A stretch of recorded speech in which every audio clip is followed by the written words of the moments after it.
Okay, good morning, everybody, and welcome. Today, we're learning Parshas Breishis. Bereshis is a fresh new start at the beginning. It's a new start. It's the beginning of creation all over again. Not too long ago, just 5,784 years. Could have been yesterday. Feels like yesterday. And you know, we're reading the Torah this week about the murder of Cain. Murders his brother Abel in cold blood. What else is new? Right? Cold-blooded murder. What have we learned in 5,784 years? Not much. So comes up the Torah and tells us something very interesting, which is a part that I'd like to focus with you on, which is the names that Adam names the animals. Where is it? 1 second. Just to find it exactly in the verse.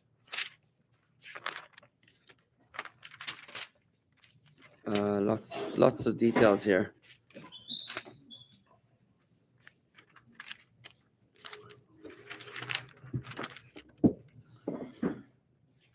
Why am I missing it? Yeah, here it is.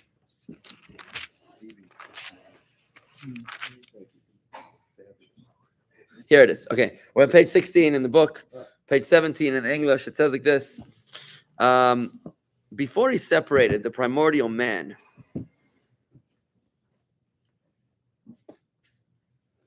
into a man and a woman. Before he separated the primordial man into a man and a woman, God wanted this being to feel the need to be bipartite. What does that mean, bipartite? Two parts.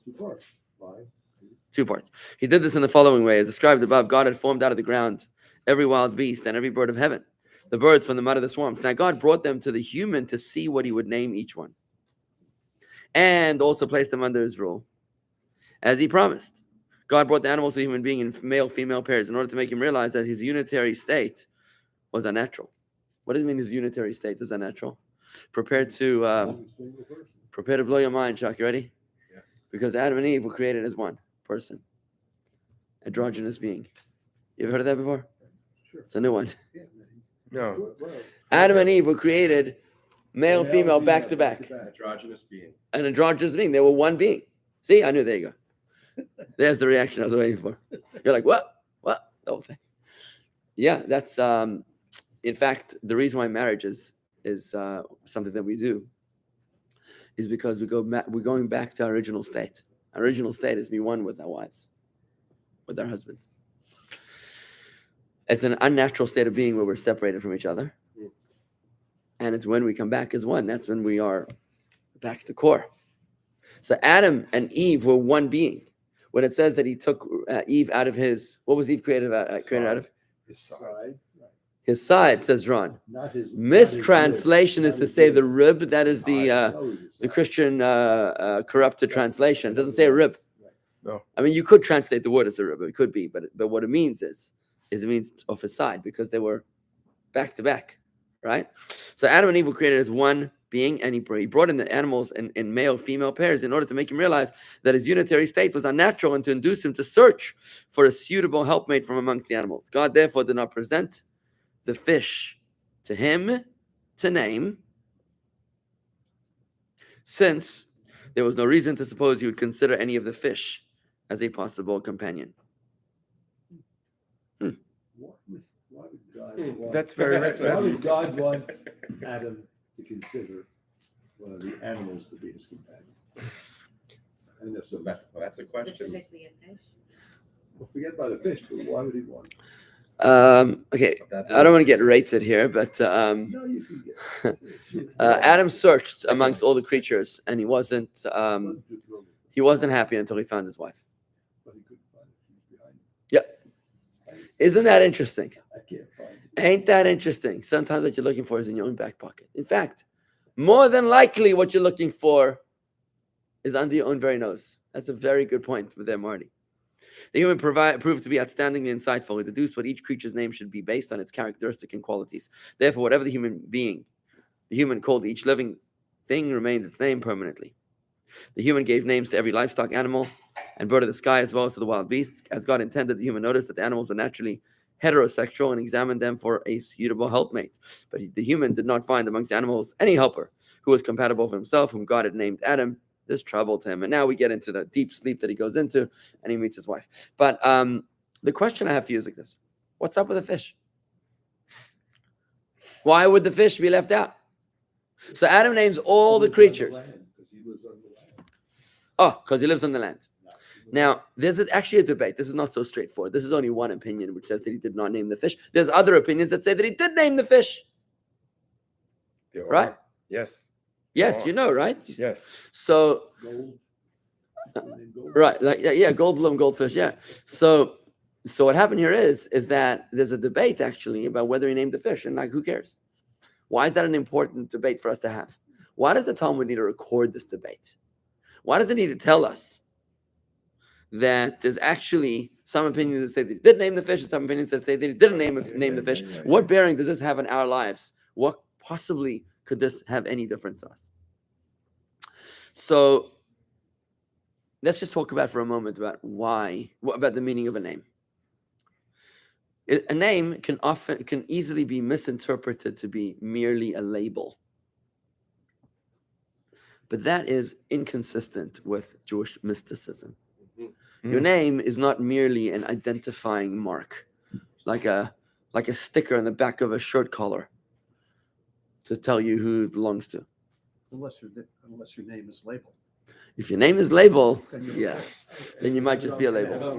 We have to call him. He's back in Brooklyn. By the way, you should know the label. My brother, label Krinsky, when he was a little boy, his mother's good friend wrote a children's book called Labels for Label. It's actually a very famous Jewish children's book. It's quite interesting. You've seen the book, I'm sure, right? Labels for Label is written for our label. Anyways, story goes like this. So what's the purpose of a name? A name, according to Jewish mysticism, is actually the code through which that being receives its energy from above. For example, when you have a website, there's something called HTML code. The HTML code is a bunch of gibberish to the untrained eye that is actually computer language to create the beautiful images that you see on the front end. The code is what allows the image to load. And what happens if there's a mistake in the code? It says error 404. It doesn't load. Right? It doesn't load. Just like human DNA. You have 22 chromosomes, right? 23? 22? 23. Thank you, Doc. What happens if you have 22 chromosomes, God forbid, or 24 chromosomes, God forbid? That's a terrible, terrible thing. Terrible. No alternation. It's a terrible disease. So the code is what changes the manifestation. When the code is structured properly, everything flows. When the code is not structured properly, it doesn't flow. And another example of this would be if I'm trying to get your attention and I'll send you an email to your email address, I'll get your attention. But if I make a mistake in the code, what happens in the email? It's not going to get to you. So it's my connection to you. So just like our email addresses are how people contact us, or our phone numbers are how people contact us, so too the way that the blessing, the energy from God flows to us comes through our Hebrew names. When Adam named the animals, what he did is that he identified their spiritual root above. He was able to identify the letters which served as the conduit of divine energy to that specific creature. It's kind of like imagine looking at a website and saying, oh, this website, this is the HTML code behind it. And that website, that's the HTML code behind it. Or saying, you're Nikki, right? Your email address would be this, and you're Steve, your email address would be that. That's the wisdom of Adam, who was able to see from the front end the code in the back end. So he looks at a cow and he says, Pei Reishei, para. A cow is a para. Not because he randomly called it a P-A-R-A, which is how you would say para, cow in Hebrew. But those three letters, Pei, Reish, Hey, they are the channel through which the cow receives its divine energy. And if you're a donkey, then it's a chamor, a chet, mem, vav, reish, which is a completely different structure of code that creates this donkey, right? Because it comes through those letters, right? So now that we understand the meaning of a name, that it's not just a label, it's actually a conduit of blessing, which is why, by the way, when somebody's very, very ill, what do? We change their name. We do. Yeah. Add a different name. You can add a name. Letter. Because when somebody's very ill and you add a name to them, Hebrew name, it increases the flow. It changes the flow of blessing to them. When somebody's ill, you bless them with their Hebrew name. You can't just say, yeah, it's my neighbor's uncle. No, I want to know the Hebrew name, the exact Hebrew name, and the exact mother's Hebrew name. Because when you have the exact name, that's when the energy flows properly. When you call someone by the Hebrew name, you're channeling the blessing to them by the mere pronouncing their Hebrew name. Right? Which is why I highly encourage you to go by your Hebrew name. Reb Hillel, right? Reb Meir Zalman, right? You should go by your Hebrew name. I remember when we named one of our kids, somebody asked me, no, but what's her English name? I think her name was Etty. Her name was Etty. But what's her English name? I said, Etty. No, like Meredith, like Justine. I said, why would I need that? For what purpose would I need it? The name is Etty.